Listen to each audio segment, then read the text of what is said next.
You're listening to Cars and Coffee, your local home for IndyCar, Formula One, and sports car racing news. Here on 91.3 WHJE. And now, here's your host, Nathan Ward. On the western edge of Tampa Bay in sunny Pinellas County, Florida, lies the city of St. Petersburg, where the NTT IndyCar Series is set to kick off its 2026 season at Albert Whitted Airport, sandwiched between the Bay and downtown St. Pete. Can Alex Palou win his fifth series crown in 6 years, or will the field get the best of him? Many drivers find themselves in new cars and new colors this year, and 3 newcomers look to establish their names in the American market. Welcome to a special pre-race edition of Cars and Coffee here on 91.3 WHJE. My name is Nathan Ward, and over the course of 6 months and 18 races across 12 states, the nation's capital, and Canada, 25 drivers each aim to enter racing immortality by becoming an IndyCar champion. The race broadcast is set to start at noon Eastern Time on Fox, but if you're listening in your car, you can tune in to SiriusXM IndyCar Radio to hear the broadcast from Mark Janes, Davey Hamilton, Ryan Marine, Jake Query, and all the other amazing people from the IMS radio network. Finally, we're back after a 6-month offseason, and we are really ready to get going now. 3 drivers will fight for Rookie of the Year, and all 3 bring attention from all corners of the world. The first of them is 2025 Indy Next champion Dennis Hauger, who took the Junior Series crown in dominant fashion last year, taking 6 wins in 14 rounds and only finishing outside the top 10 once all year. The Danish driver makes the step up to the big cars this year with Dale Coyne Racing in the number 19 Namo Bitcoin Max Honda. A driver that was a thorn in Hauger's side that whole 2025 Indy Next will also follow him up to IndyCar. Brazilian driver Caio Collet secured 3 wins and a comfortable second-place championship finish in Next last year. Collet will contest the full season for the legend A.J. Foyt in the number 4 Combitrans Amazonia Chevrolet, painted in the national colors of his native country. The last of the 3 rookies comes from a solid career in sports cars and lower formula racing, and an unfortunately troubled stint in Formula One. 2020 F2 champion Mick Schumacher, son of 7-time world champion Michael, will make his IndyCar debut this weekend, driving the renumbered 3rd entry for 1986 Indy 500 champ Bobby Rahal, the number 47 NV Composites Honda. Many drivers will also find themselves in new places for the 2026 season. Young superstar David Malukas has completed his career revival by making the step up from AJ Foyt Racing to the Team Penske number 12, replacing Will Power, who after 16 years driving for the captain, will depart the team to look for a fresh start at Andretti Global. The car that Power will drive, the number 26, was vacated at the end of 2025 by Colton Herta, who has left the IndyCar paddock to become Cadillac's reserve driver in Formula One. Also in new colors is Dutchman Rinus VeeKay, who after a season with Dale Coyne's team moves to the number 76 Juncos Hollander Racing Chevrolet. The driver replacing VeeKay at Coyne is making a return from a stint in sports cars. Romain Grosjean will take up the wheel for his old IndyCar team once again. But the biggest question that everyone has in the paddock is, can anyone dethrone Alex Palou? The Spaniard is on top of the world at the moment, winning 4 of the last 5 series championships and securing a ridiculous 8 wins and an absurd average finish of 4th in 2025. The other 24 drivers have a tough task ahead of them if they want to take down the driver of the number 10 DHL Chip Ganassi Racing Honda. IndyCar is not the only thing going on the streets of St. Petersburg this weekend. We also had the NASCAR trucks that we will get to later, and we also have the Indy Next by Firestone Series. That race was won this morning, and it was won by Nikita Johnson, driving for, I believe, Cape Motorsports and Ed Carpenter Racing. Moving on to the truck race, the crowd was treated to an absolutely fantastic support race yesterday afternoon. The NASCAR Craftsman Truck Series hosted their 3rd race of the season and the first street race in the series' 30-year history. The race was surprisingly clean and featured an incredible battle for the win all throughout the final 20 laps. Lane Riggs in his number 34 Front Row Motorsports Ford F-150 got the best of ThorSport teammates Ty Majeski and Ben Rhodes in a final dash to the checkers. Qualifying was rained out, so due to poor finishes in the first 2 races, Riggs started 28th of 36 trucks and spent his whole race methodically working through traffic. Originally, it looked like Riggs was going to come up just short to a hard-charging Ty Majeski in the number 88 Menards Ford, only for Majeski to overshoot turn 14 with 10 laps to go. From that point, Riggs was in the clear, but once again, Majeski made a hard charge back in the final 10 laps, but ultimately came up just short as all 3 drivers started to run out of fuel on the final lap. Riggs thus became the first street race winner in NASCAR Truck Series history, but he will not be the only street race winner this year if he doesn't win at Naval Base Coronado in San Diego this summer. really looking forward to see what the trucks can do in the streets of San Diego. But we've had a pretty good weekend so far, and the IndyCar season is it's looking really, it's fantastic this year. The schedule's amazing. Honestly, I haven't been this excited for an IndyCar season in many, many, many years. Probably ever since I don't think I've ever been this excited as a full-time IndyCar fan. There are so many new stories. Unfortunately, Prema Racing is missing from the paddock, at least for the opening stint of the season at St. Pete, Phoenix, Arlington, and dang, what's the fourth race? I don't even remember. St. Pete, Phoenix, Arlington, and that whole opening month with four races in the first 5 weeks. Moving on. Let's go to our starting grid right after this message from AARP. Keep that dial here On 91.3 WHJE, the voice of the Greyhounds. Every day I wake up at 5 to give Dad his medicine. Every day I wake up at 5 to give Dad his medicine. At 6 I make his breakfast. Every day I wake up at 5 to give Dad his medicine. At 6 I make his breakfast. At 7 I shower. Every day I wake up For at those 5. caring for a loved one, we hear you. That's why AARP created a community to help us better care for ourselves and the ones we love. Visit aarp.org/caregiving. Brought to you by AARP and the Ad Council. Welcome back to Cars and Coffee. Let's take a look at our starting grid with all of the drivers and where they will start.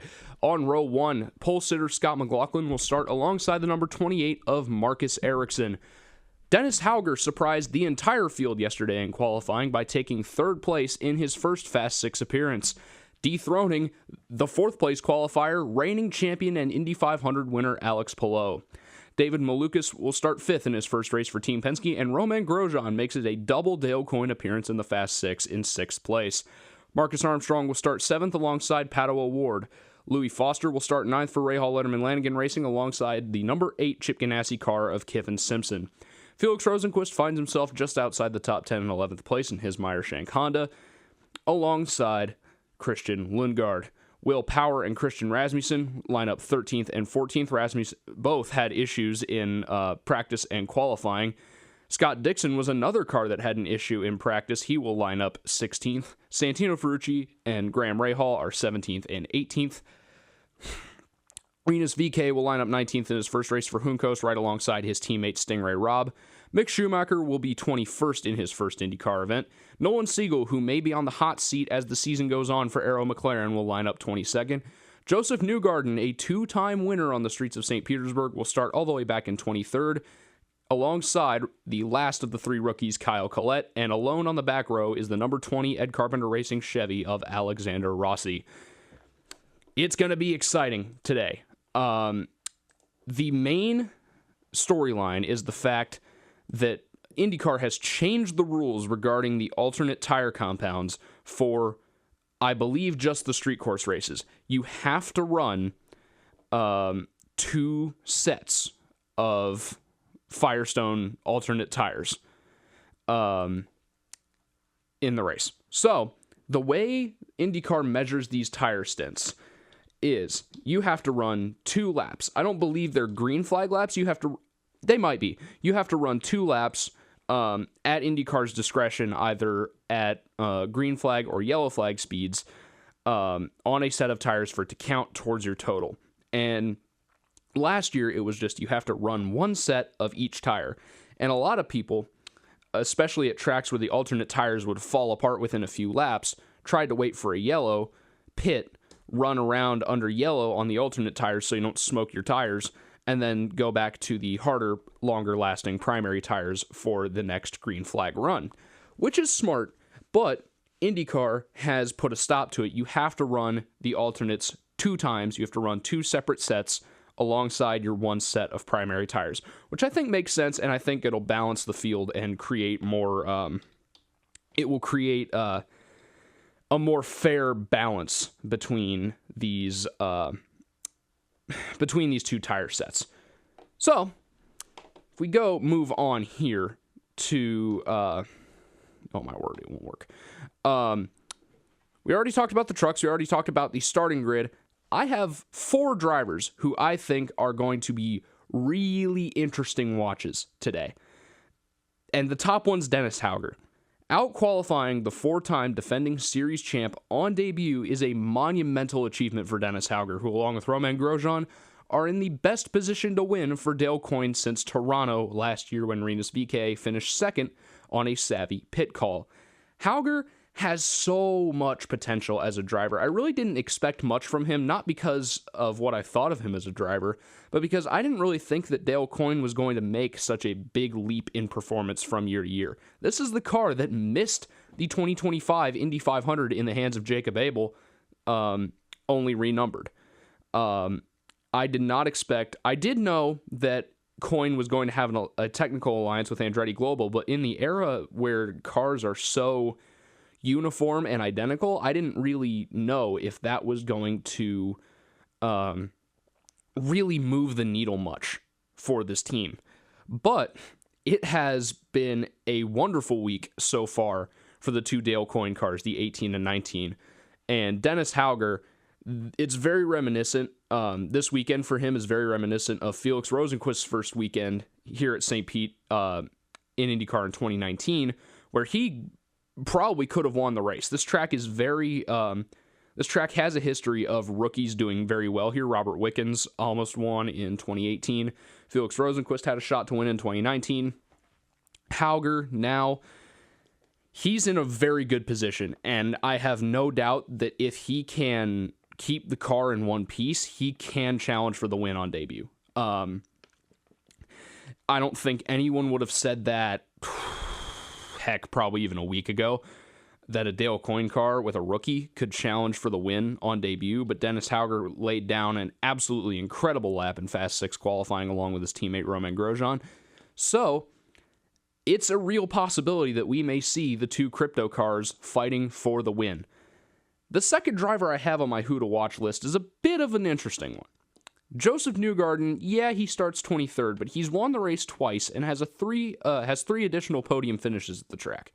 So, he's going to be one to watch to climb through the field to potentially take his 3rd St. Pete victory, but on the outside, it's a weird pick.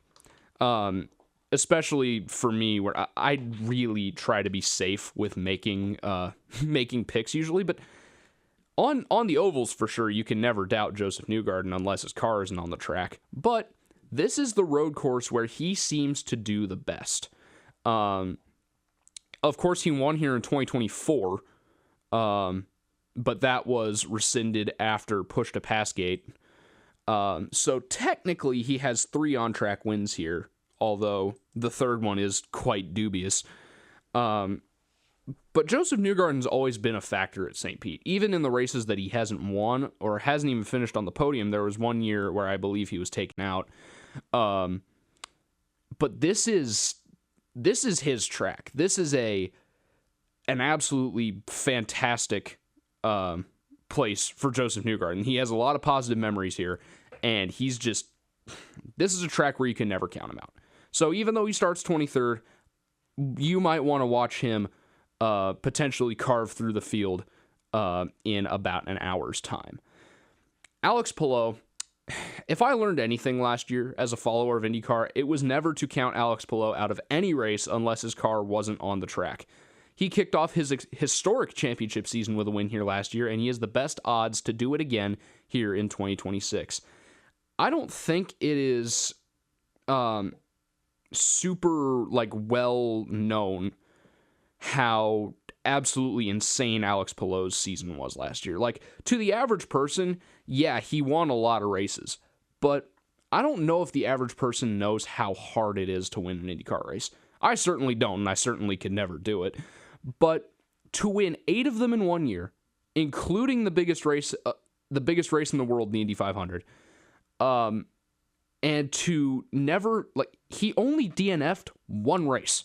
And that was when he got stuck in the tire wall at Detroit immediately after his Indy 500 win. Every other event, he finished inside the top 15. He had 1 finish outside the top 10 the rest of the year, and that was 12th at Iowa. That's absolutely insane. With an average finish of 4.1 across the year, I believe that's a record. But if you look at just the first 5 races from St. Pete to Indy, he had an average finish of 1.25. He had 4 wins in 5 races. The only race he didn't win was Long Beach. He went on a tear last year, and I don't think that it could be stated enough how inevitable Alex Palou is. Because even in the races that he didn't win, he was still fighting for the win. Even at Iowa, I think at Iowa he just got screwed over by a bad pit call. He won, I believe he won the other race at Iowa. But you can never count him out.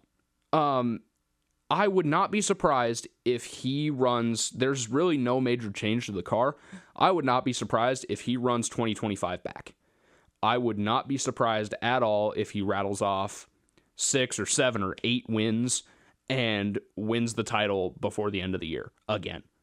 Because nothing has changed technologically with these cars from year to year. He's mastered the DW12 Aeroscreen package. And Palou is in the prime position to go back to back to back and win, I believe, 4 championships in a row. I think he'd be the first person to do that since Sebastian Bourdais in Champ Car. That would be insane. The 4th driver that I have on my who to watch list is Marcus Ericsson. And after a below average season for Andretti Global in 2025, Marcus Ericsson is looking to stake his claim for the number 28 Honda for 2027 as his seat gets hotter, especially with how well Dennis Hauger has performed just in this one qualifying session. Dennis Hauger is the top candidate to replace Ericsson for 2027. His contract is up, and he really needs to make a statement to keep his seat. He will roll off second alongside pole sitter Scott McLaughlin today.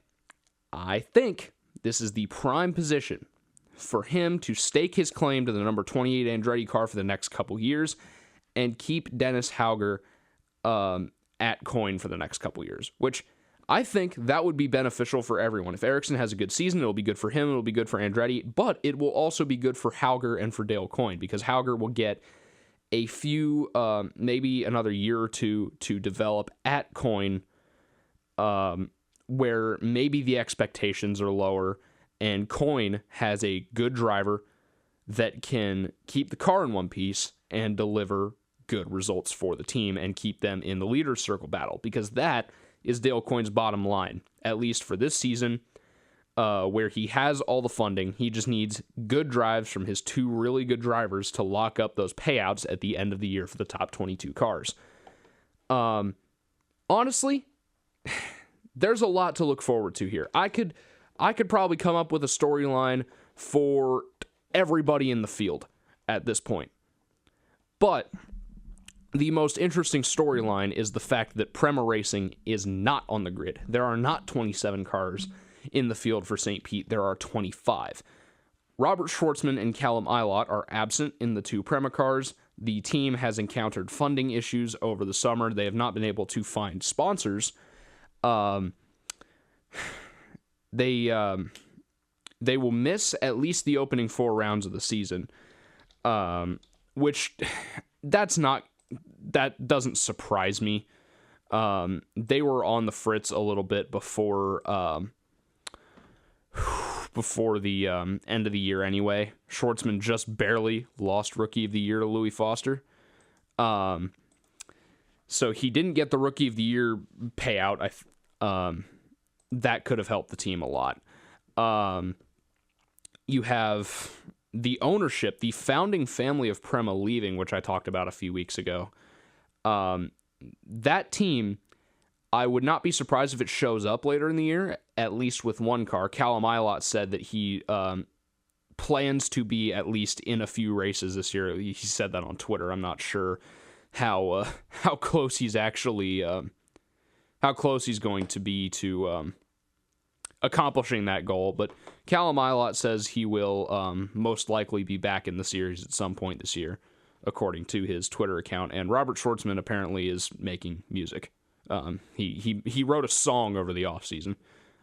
So he's been up to other things as his ride has been in danger. But Prema is pretty much guaranteed to miss this opening stretch of races where we have 4 races in 5 weeks at St. Pete, Phoenix, Arlington, and Barber is the 4th race I couldn't think of earlier.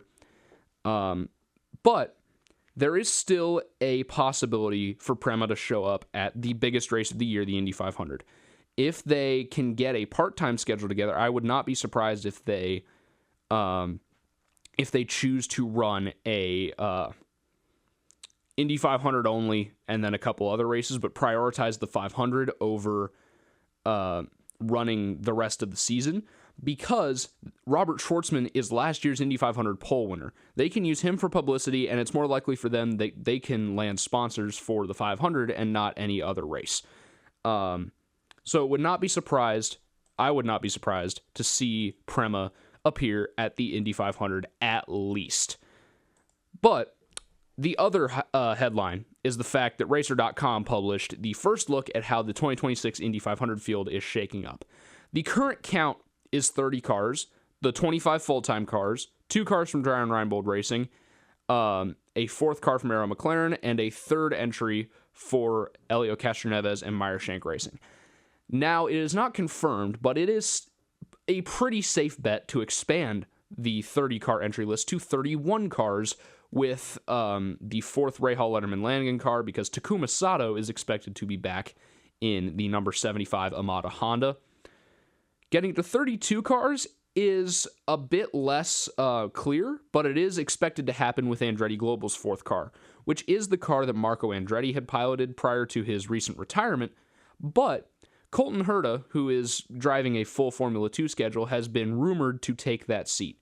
Now, the interesting thing about Colton's Formula 2 schedule is, yes, Formula 1 races at Circuit Gilles Villeneuve in Montreal that weekend, but that is not a weekend that F2 is also on the calendar. Formula 2 has that week off.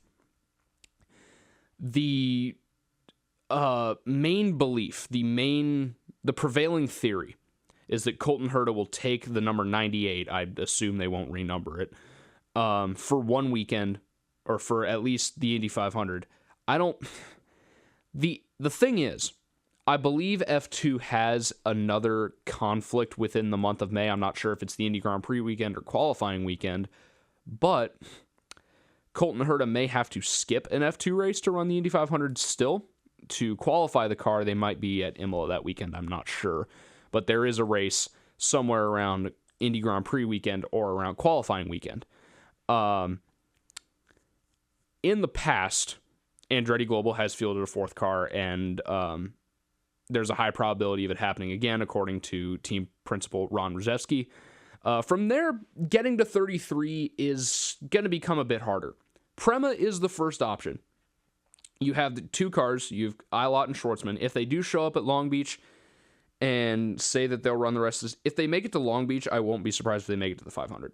Like, you have Long Beach, and then you have the Indy Road Course race, and then the 500. I believe they have the resources to make it 3 races, if they find any sponsor.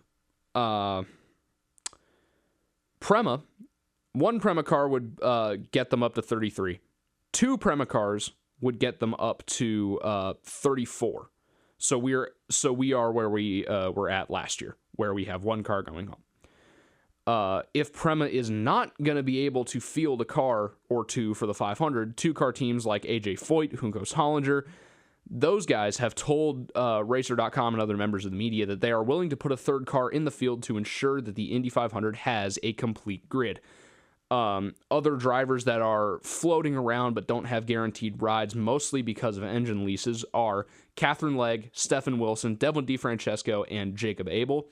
Abel Motorsports has a car, but as I just mentioned, it's going to be hard to convince Chevy to give them an engine lease unless Prema does not show up to the Indy 500.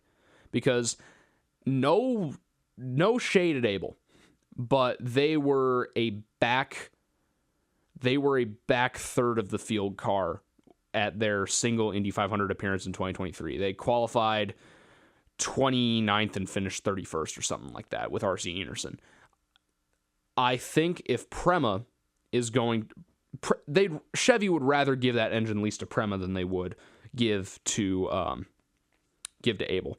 But Devlin DeFrancesco's got to be on somebody's radar because he brings a bunch of money. Stephen Wilson is a reliable, good driver. I would not be surprised if he gets a ride. Catherine Legg is always a good... she's usually a pretty safe option. Her last couple 500s haven't gone super well.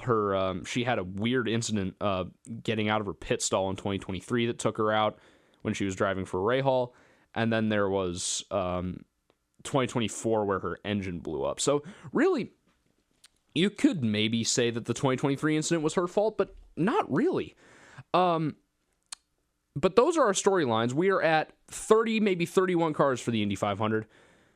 Our people to watch: Dennis Hauger, Joseph Newgarden, Alex Palou, and Marcus Ericsson. I want to congratulate again Lane Riggs on becoming the first NASCAR truck street race winner.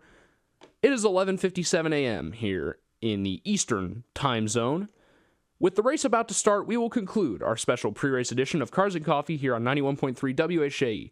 To tune into the race, go to Fox Network or 93 WIBC. My name is Nathan Ward, and thank you for listening to Cars and Coffee IndyCar Pre-Race. Tune in next Sunday at 11:30 a.m. Eastern Time for regular programming from Cars and Coffee here on 91.3 WHJE.